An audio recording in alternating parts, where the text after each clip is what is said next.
and everyone will be scared of him. But then, when he's fighting monsters, his boss calls him. He's mad because Baphomet used his real name as his username. People are talking about him, and not in a good way. It's gotten worse because everyone knows Raven, the top hunter, died trying to kill Baphomet. Baphomet's tired of all the gossip and teasing. He just wants to get stronger and prove he's not to be messed with. The boss says he talks big and challenges him to meet at Jeju Island if he's tough enough.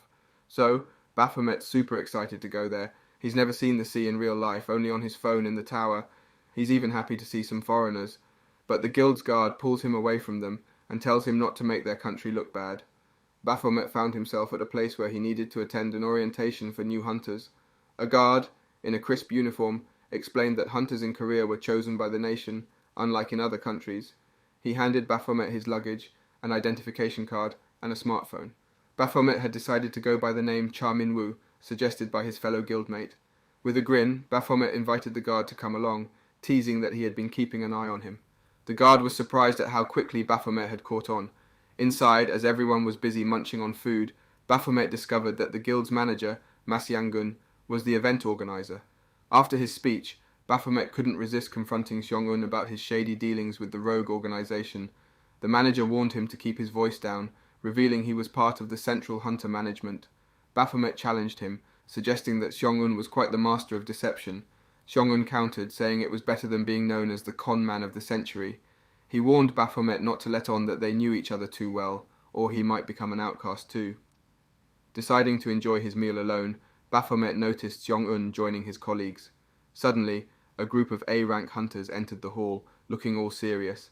It turned out that their training had been rescheduled multiple times and was now confirmed for today. Baphomet wondered how this might affect him. While Baphomet savoured his delicious meal, his water spilled when a fellow hunter named Leon bumped into him. Leon accused Baphomet of mocking their fallen comrades by taking the name of the demon that had killed many of them. He demanded that Baphomet change his name. Baphomet, not one to back down, responded by flinging his plate of food over Leon's head. This enraged Leon even further, but Baphomet taunted him, saying that the demon wouldn't come back to life just because of a name. With a wry grin, he asked why Leon hadn't defeated the demon earlier if he cared so much about his comrades.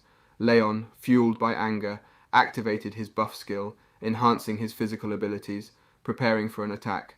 But just before things could escalate further, a man who bore a striking resemblance to Hunter Raven stepped in. He prevented Leon from launching an attack, and sternly informed him that fighting was not allowed in that location. Baphomet realizes that he has seen this man's face before, and soon discovers that he is actually the younger brother of the deceased hunter Raven Griffin. The sprightly younger sibling of Raven, an esteemed A-ranked hunter, is greeted with open arms by all those present. However, the irate Leon takes umbrage at Griffin's conduct, believing that he impeded his assault on Baphomet, and that his amiable reception is unwarranted. But Griffin sides with Baphomet, claiming that had his elder brother been powerful enough, he would have succeeded in vanquishing the demon and exited the tower unscathed. Leon bristles at this, but Seong-un intercedes, cautioning that it is inappropriate to brawl in such a public setting where all eyes are upon them. Unfazed, Leon confronts Seong-un, inquiring why someone like Baphomet has not been punished. In response, the manager requests Baphomet to accompany him for a private conversation later. In the room where an event staff member is teaching new hunters in Roman, Baphomet reflects on his recent conversation with Seong-un. The manager was frustrated with him and asked Baphomet to punch him for giving such a brat a chance. Baphomet was ready to hit him, at which the manager taunted him about his conscience. Seong-un then advised him to lay low until he becomes stronger, as even if there are hundreds of men like him, they still cannot beat A-rank hunters. After the class, Baphomet goes to a vending machine.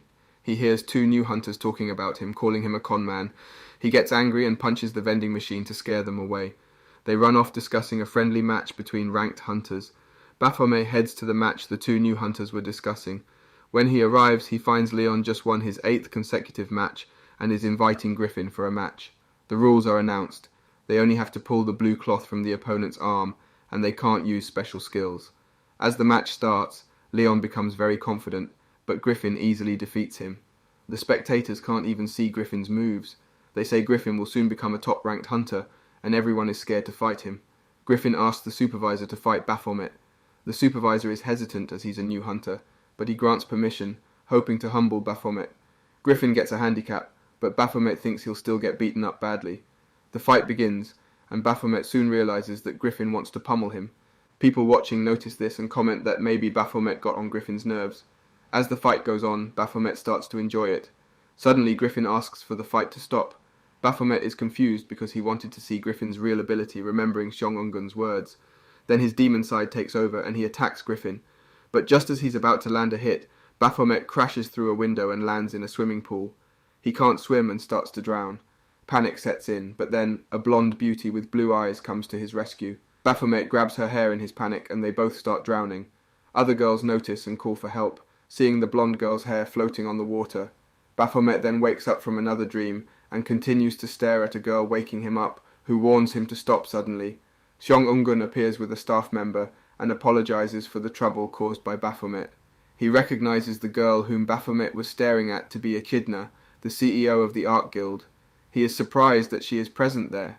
Echidna tells Seong-ungun that they were having a pool party during their group retreat when Baphomet fell from the sky and disrupted the event. She shows them expensive hair strands that were pulled out by Baphomet and expresses her disappointment.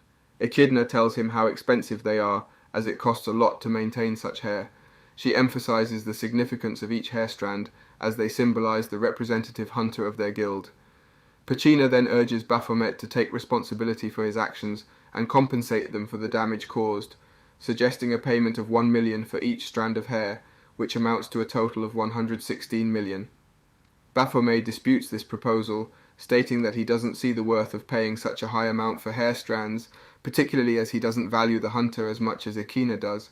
However, one of Vegeta and his fellow hunters becomes enraged and reminds Baphomet that they are talking about Valkyrie, an S-rank hunter, and the #1 most popular hunter. Another girl adds that she is also the #1 commercial model and celebrity who has the ability to sell out anything she wears or uses. Echidna interrupts them, acknowledging that Baphomet may not be aware of Valkyrie's status as a new hunter. Nevertheless, she warns him not to cross the line and offers him the choice to pay back the amount in smaller sums or accept a job to compensate them by using his body. She concludes by threatening him that if he wants a peaceful life as a hunter, he must comply with her demands. Baphomet's past trauma, given by the quack doctor, resurfaces. He shifts the blame onto Seong-ungun for not taking adequate precautions and Griffin for launching him out with his kick. The members of the Art Guild recognize Griffin and realize that they cannot afford to be on bad terms with him, as he belongs to the Nebula Guild. She now inquires about the incident, and Griffin confesses to it. A staff member clarifies that it was a friendly match between high-ranked hunters and new hunters. However, Echidna is adamant about receiving compensation, so Seong-ungun agrees to compensate her. Giving money isn't allowed, so the manager proposes granting them exclusive rights to a tower instead. This means the guild can take over the tower for themselves, getting loads of magic stones because the monsters keep coming back until the tower is cleared. No other guild members can clear it, and they have to give everything they find to the guild. Seong-ungun offers Echidna and her guild members the rights to a tower that's been untouched for a year and a half. After pretending to talk it over with her guild, Echidna accepts. Right then, the blonde-haired hunter wakes up, and her guild members tell her to come inside. She's curious, and they promise to explain everything later. Seong-ungun says sorry to Griffin and Baphomet for how he handled things, and they all go inside. As they do, Valkyrie winks at Baphomet, leaving him confused. Once inside, Baphomet starts thinking about the different types of hunters, and he's curious about Valkyrie's mysterious wink. He wonders if she's inviting him to fight. Lost in thought, Griffin suddenly attacks Baphomet, ripping off the blue cloth Baphomet had on his arm. He wants to know how Baphomet grabbed his blue cloth earlier when he couldn't even sense him. Turns out Baphomet took Griffin's blue cloth before falling through the window. Baphomet casually says Griffin's movements were so obvious that it practically begged to be caught. Griffin's stunned by this news. It takes a skilled hunter to notice something like that. He demands to know who Baphomet really is. Baphomet teases Griffin, asking if Griffin chose to fight him based on emotions. Griffin insists on an answer first, but Baphomet keeps making fun of him for being too sentimental. Griffin's getting more and more frustrated and admits he isn't sentimental enough to seek revenge for his brother, who was killed by a monster. He just wanted to take his anger out on someone. Hearing this, Baphomet figures out that Griffin's upset because the monster killed his brother, whom Griffin wanted to kill himself. Baphomet's guess is spot on because during their fight, Griffin didn't show anger towards Baphomet, but showed intense hatred when talking about his brother. Griffin hesitates, wondering how one hunter can kill another. Baphomet's suggestion that hunters aren't saints surprises him, but he shifts the conversation to Baphomet's potent killing aura during their fight. He questions how a human can emit such an aura unless they're a disguised monster. Baphomet responds with sarcasm, challenging Griffin to take action if he believes Baphomet is a monster. Griffin finds Baphomet intriguing, insisting that hunters must eliminate monsters on sight. Baphomet counters that monsters must do the same to hunters, foreshadowing a future conflict. Griffin eagerly awaits the day he discovers Baphomet's true identity after their orientation. What will happen next? Find out next time by staying tuned for our future recaps. Don't forget to like and subscribe for more great recaps.